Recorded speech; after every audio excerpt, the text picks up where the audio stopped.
back to the Youth Pulse podcast. We are your hosts, Vidhi and Lincoln, and today we're going to be exploring how different portrayals of mental health in pop culture and film and digital media affect us, why it's significant, and how it can lead to representation or misrepresentation. Media representation is extremely important today in today's world to many different people and regarding to many different things such as stigma, cultural views, and social norms. This can lead to many people using the media as a prime representation of their facts themselves. Okay, so aside from that, I think representation is just really important because it's what people look up to, and when you're just watching a show or a movie, if you relate to a character, you're going to be more invested in the show and experience in itself, and you'll also feel you're going to start feeling more seen in ways outside of just your own bubble. Yeah.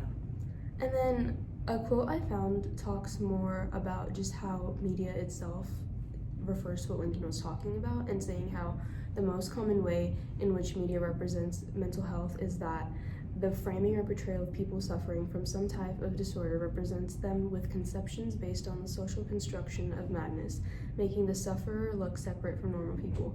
Basically, media will focus more on the people who are suffering through mental health and make them only look like a sufferer and show how they represent their mental health, but not their outside aspects, their lives or personality, and just focus on the fact that they have mental health issues.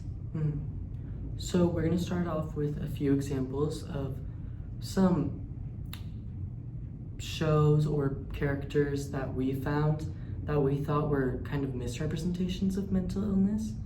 And so the first one that we had was in the Joker movie with the Joker himself. And in the movie, it's very obvious that he is struggling with mental issues like depression and other disorders, and then it kind of portrays this mental illness that he manifests into violence, because we can see how he's attacking people in the movie, he's using violence to harm other people, and that's just how his character is known for, is kind of being almost like a destructive maniac. Yeah. And harmful to society. Yeah, I think that this can play a bigger view in society, the audience watching it, because many people will just mistake mental health being a very aggressive issue, or certain people that have depression, anxiety to be more aggressive, or almost bipolar in a sense, because the Joker in a movie portrays many acts of being very aggressive but then switching and being more compassionate in certain scenes, and that people can associate this in their family, their friends, and just assume that people who are suffering are gonna be tended to be more aggressive in nature and not tolerant. And it's just so harmful to the viewer as well, because people who have never struggled with mental illness to a certain extent may not fully understand the realities of mental illness, and so them seeing this is their only view to these disorders. And so if this is the only thing that they're seeing, they're not knowing anything else other than the fact that it causes violent or aggressive behaviors. And then another movie, which is kind of on a similar note, was the Suicide Squad. And we're going to focus specifically on Harley Quinn's character. So we know that she also struggles with depression and mental health issues very similar to the Joker. However, it is portrayed a little bit differently. We found that instead of her mental health issues leading to violent behaviors, it more so was portrayed as edgy or unique or some type of quirk trait, which just isn't what we think mental health represents. Exactly, and most of the time when people watch movies of any sort, it's a very wide range of ages. Children will watch these movies, adults will watch it, teenagers and high school students will watch it, and depending on your age range, it can definitely affect your assumption of how mental health is in general, such as if kids are watching Harley Quinn act out, they're gonna think that being quirky isn't even something that is related to mental health or something. They just want to be quirky and act different, or just not see like the main message behind it, whereas some adults might see it, or some adults might only assume that being quirky or whatever can be considered just weird and not a significant issue. Yeah, and it also connects back to the Joker movie, I feel like, because these people, again, if the only thing that they are being shown is that mental health is a quirk or you trying to be different, they're also not going to take people seriously in their life who struggle with mental health, and obviously that's very destructive. And then we're going to dive more into how accurate representation is shown of mental illness within media, like shows, movies, TV shows. And so the first one we're going to talk about is 13 Reasons Why. We found a lot of good examples for accurate. If you don't know what 13 Reasons Why is, it's a portrayal of one person who dies in high school based on suicide, and it revolves around every single other person's story in that high school and how they're affected in their like high school experience afterwards. And the main person, or not the main, but one of the main people is Hannah Baker. And she is the person who dies from suicide due to bullying, toxicity in the environment, and all of these things. And I really think that this is one of like a top representation of mental health shown in a TV show, because even though Hannah's not present in most of the show, like it's mainly based on her tapes and how it affected everyone around her, I really think it can show how someone suffering like on the inside, especially in the first few episodes, like while talking about her tapes, can affect someone on the inside and not the outside. Like she would still go to school every day, she would still try to be friends with everyone, try to get a job, like do normal people things, but like she would come home every day super upset and just feeling like she would want to be in this environment that she's not even like accepted into. Yeah, and she went through a lot of traumatic things that nobody even knew about. And I think one of the things that this show can show the audience is that it's really important to have a support system of people that you can go to no matter what, because Hannah goes through a lot of different things before she makes her ultimate decision. And if she had had someone to talk to, or someone just to support her or be on her side, maybe things would have ended differently and she could have had a happier life. But aside from the main character Hannah, how else do you think that depression and anxiety specifically are accurately represented in the show? I think that every person in the show obviously shows like their own mental illness, but I think that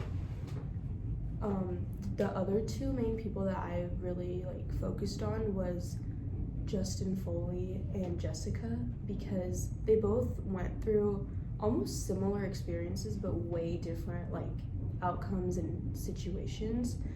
But they both showed, Jessica was very active after she understood what she went through and like realized that this needs to be a change, and she tried to change things around her school environment.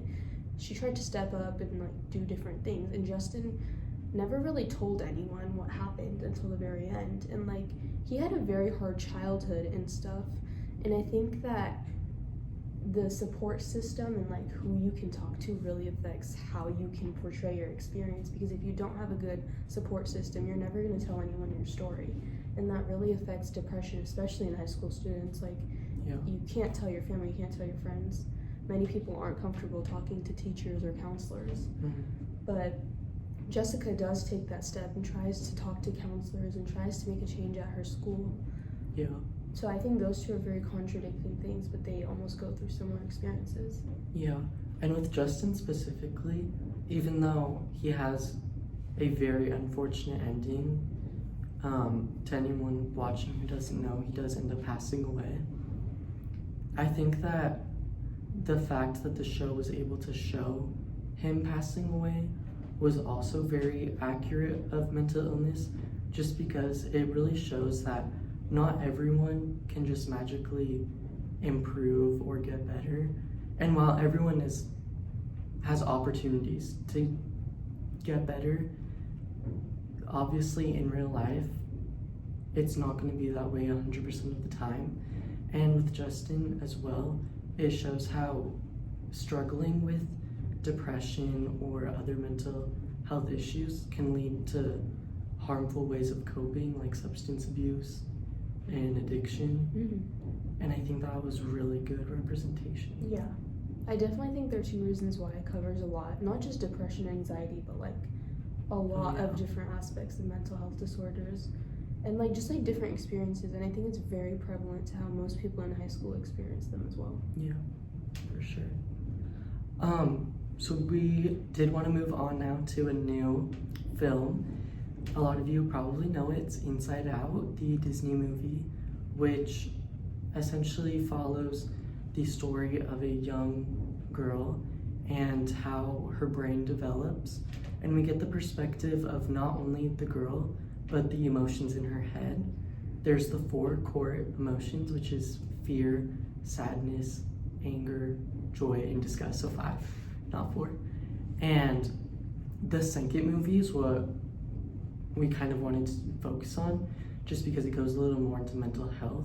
She's now a preteen or a teenager in the second movie, so it's more kind of accurate for what we're talking about. And new characters are introduced, like anxiety, and a few other, like envy and other things that relate to mental health. But anxiety specifically is really important. And we see how anxiety can affect a person from this show or movie. Yeah, I think that them just like adding the new characters really shows how when people grow up, especially teenagers and high school students, anxiety and different emotions like that affect brains and like people's like normal behavior a lot. Mm-hmm. Because you're not used to that after you're like a child in elementary school playing with your friends, and going into high school in this new transition, you like start caring about things a lot more, you focus on more things, you want to be a part of more things, and there's more insecurities. Yeah, I really think there's a lot of hidden messages in Inside Out, especially with the color scheme and the characters themselves. And how do you think the color scheme really affected the movie itself? Well, one thing that I noticed towards the end of the movie is that there's like memory balls in the movie. If you've seen it, you would know, where it captures all of Riley, the main character's memories, and each one has a specific color. So if it's red, that would mean it's a memory that's associated with anger, and if it's yellow, it would be associated with joy. And so those colors really represent different emotions.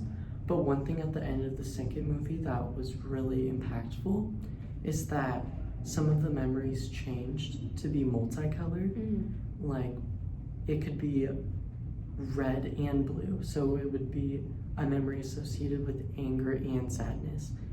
And it really just symbolizes mixed emotions in the movie, and it relates to real mental health issues, because depression, anxiety, or any mental health issue, it's not a single emotion, it's a mixture of all emotions. Mm-hmm. And also it really shows how people can mask emotions as well.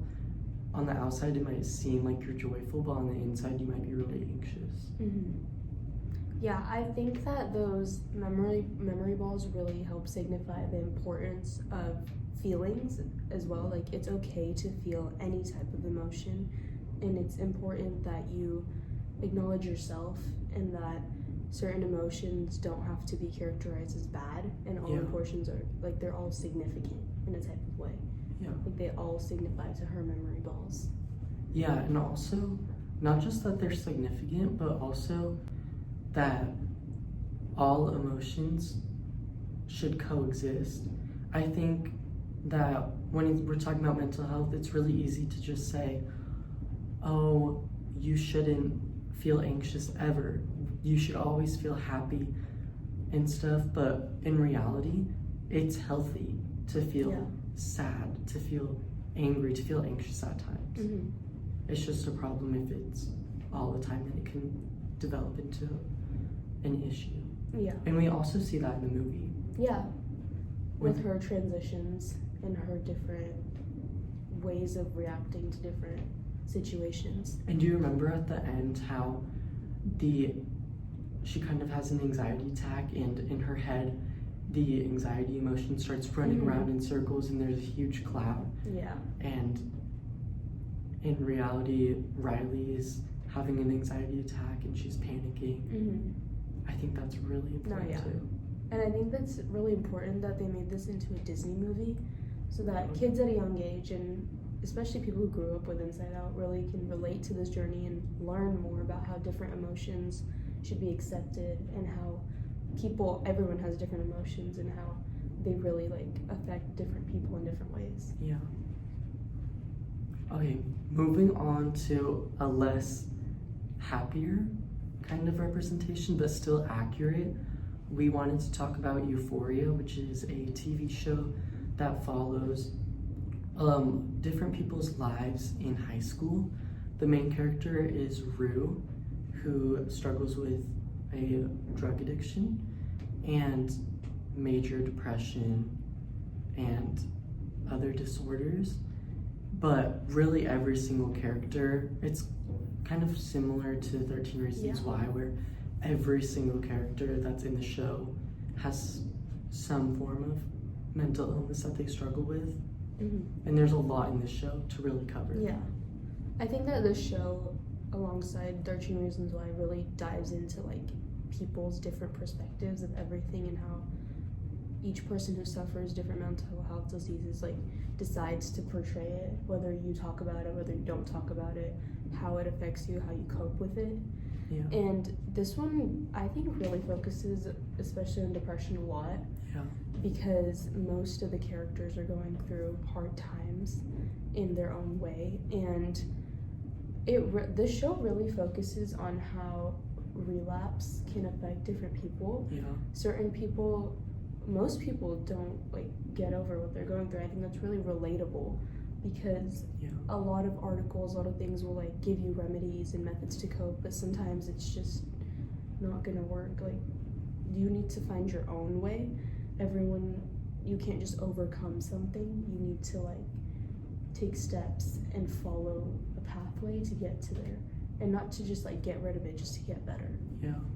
I feel like today there's so many plots and stories where we see a character suddenly enter a state of depression or develop some form of mental illness, and then the ending is just they magically get better and they get married, they have a family, and they just have a perfect life as if it never even happened. Mm-hmm. And Euphoria does the exact opposite. Yeah. It shows the realities behind depression, addiction, everything. Yeah. We see Rue go through stages where she's in a depressive episode, and she's in active addiction, and then she will go to rehabilitation. She'll get better. She'll be completely sober for a month, and then after a month she'll relapse and she'll fall into another depressive episode. And in reality, that's so much more common than just a fairy tale ending. Right. And I think that, again, using the aspect of teenagers or just people in the age range from 16 to 18 is very helpful to society, because mental health is very prevalent in teenagers, especially high school students, and just going around the fact how parents react to it, how you really depend on those support systems. And I think that they do a really good job portraying that, and the mixed emotion feeling. I also feel before Euphoria, before 13 Reasons Why, before these kind of newer films, a lot of mental health related content was geared towards adults because adults are kind of seen as the only people who can struggle with mental illness because they have work, they have families, they have kids, and so it was kind of an assumption that, oh, you're just a teenager, you're not an adult yet, just wait till you're an adult. And these shows really came in and showed a wider audience that anyone can struggle through with mental illness regardless of your age. Yeah. And I think it's really important that high school students and teenagers are mentioned because a lot of the time masked emotions come in where you feel like you can't talk to anyone about these things. Like a lot of high school students or teenagers feel like they can't go to therapy. They can't talk to someone because they're not supposed to feel that way in the first place. And then the final thing that we noted with Euphoria is that visually it also represented mental illness in a strong way, especially through the way that the camera moved. There are scenes where anxiety is portrayed through the camera movement and how it distorts and shakes, kind of. Yeah. So not only are the characters just represented through mental illness, but the entire show as a whole is filmed in a way and produced. Yeah, the camera quality and like the techniques they use really like can compare to how brain activity and physical activity can be, like you were saying, the shaky movements and stuff, how people experience different physical features like shaking and like trembling or like brain fog, and that is really like shown in all ways to the audience just to like regard different aspects. Okay, and then for our final topic that we're going to talk about today, we're just going to talk about why this representation is actually significant. Why does it matter if people are being misrepresented or properly represented? So did you want to start us off? I think that it's really important that TV shows, if and when they do cover mental health in general, they should really consider the fact that they're just not including mental health, but really covering the before and after and during, especially in characters, because as you said before, a lot of them will just randomly put in a character that's depressive or experiencing something, and then towards the end they just get better, or we never hear more from them. And obviously every show is not going to cover everything, but if they do include it, I really think it's important that the media represents like stigma and how mental health really is an important topic, and if you're going to include it right. Yeah, and we can't just keep throwing in characters with mental health issues just to have a character with mental health issue. It has to be really personal and have a real significance or meaning to the story as well. Because if we just throw in random characters with mental health issues and then disregard them, it affects people in real life who have mental health issues. Someone watching it struggling with depression or another issue may see a character just magically get better and feel guilty that they themselves, the viewer, is not able to just magically get better as well. And I think that also affects stigma too. Yeah.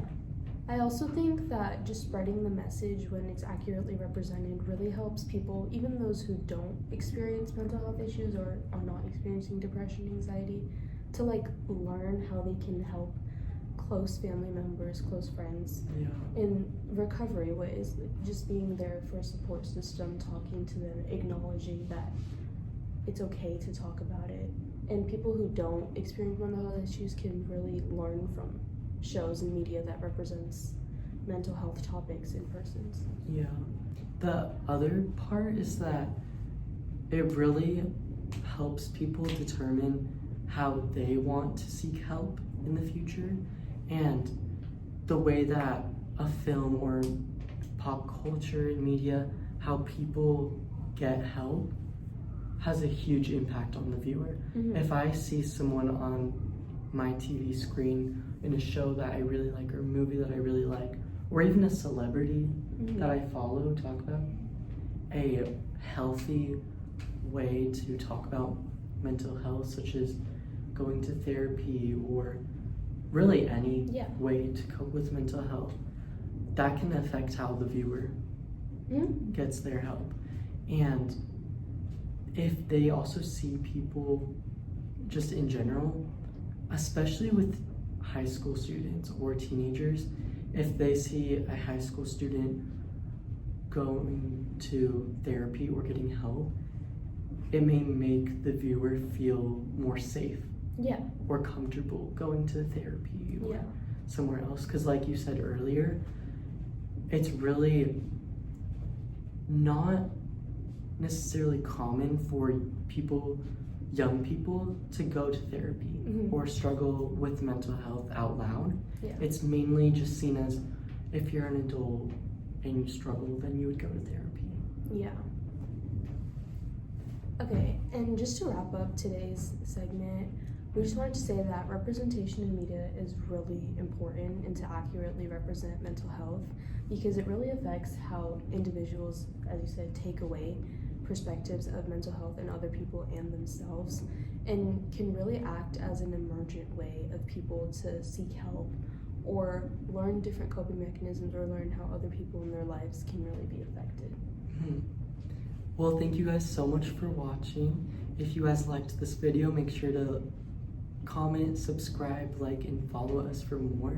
And let us know in the comments what you would like to see next. Thank you guys for watching, and we'll see you in the next one. Thank you.